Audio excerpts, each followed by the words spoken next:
America और Iran के बीच एक बार फिर परमाणु कार्यक्रम को लेकर हलचल तेज हो गई है। हाल ही में ओमान में हुई बातचीत को दोनों पक्षों ने एक अच्छी शुरुआत बताया, लेकिन इसके साथ ही ईरान ने अपनी शर्तें भी बिल्कुल साफ कर दी हैं। तेहरान का कहना है कि वो किसी भी हाल में यूरेनियम संवर्धन यानी एनरिचमेंट का अधिकार नहीं छोड़ेगा। ईरान के लिए ये उसका संप्रभु अधिकार है और इस पर कोई समझौता नहीं होगा। ईरान ने यह भी स्पष्ट कर दिया है कि बातचीत सिर्फ परमाणु मुद्दे तक ही सीमित रहेगी। उसका मिसाइल कार्यक्रम, क्षेत्रीय गुटों को समर्थन और इजरायल से जुड़ी चिंताएं इस वार्ता का हिस्सा नहीं होंगी। ईरानी अधिकारियों का कहना है कि ये सभी मुद्दे उनकी राष्ट्रीय सुरक्षा से जुड़े हैं और इन पर किसी बाहरी दबाव को स्वीकार नहीं किया जाएगा। इस सख्त रुख से ये संकेत मिलता है कि ईरान किसी भी तरह के दबाव में झुकने के मूड में नहीं है।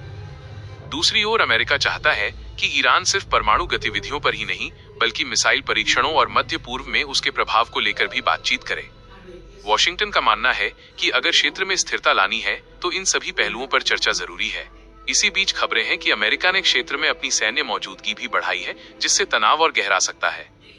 इस पूरे घटनाक्रम से सबसे ज्यादा बेचैनी इजरायल में देखी जा रही है। इजरायल लंबे समय से ईरान के परमाणु कार्यक्रम को अपने अस्तित्व के लिए खतरा मानता रहा है। उसे डर है कि अगर ईरान को यूरेनियम संवर्धन जारी रखने की छूट मिली तो वो भविष्य में परमाणु हथियार बनाने की ओर बढ़ सकता है।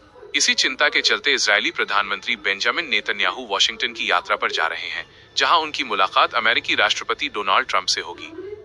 नेतन्याहू इस मुलाकात में ईरान पर और सख्त रुख अपनाने के लिए अमेरिका पर दबाव डाल सकते हैं। उनका लक्ष्य ये सुनिश्चित करना है कि किसी भी समझौते में ईरान के परमाणु कार्यक्रम पर पूरी तरह से रोक लगे और उसकी मिसाइल क्षमता पर भी सीमाएं तय हों। इजरायल को ये भी चिंता है कि अगर बातचीत नरम पड़ गई तो ईरान को अंतर्राष्ट्रीय स्तर पर राहत मिल सकती है, जिससे उसकी ताकत और बढ़ेगी। कुल मिलाकर अमेरिका और ईरान के बीच बातचीत जरूर शुरू हुई है, लेकिन रास्ता अभी बेहद कठिन नजर आ रहा है। ईरान अपने अधिकारों से पीछे हटने को तैयार नहीं है, जबकि अमेरिका और उसके सहयोगी ज्यादा व्यापक समझौते की मांग कर रहे हैं। ऐसे में आने वाले दिनों में ये देखना अहम होगा कि ये वार्ता तनाव कम करती है या मध्य पूर्व में हालात और ज्यादा बिगड़ते हैं।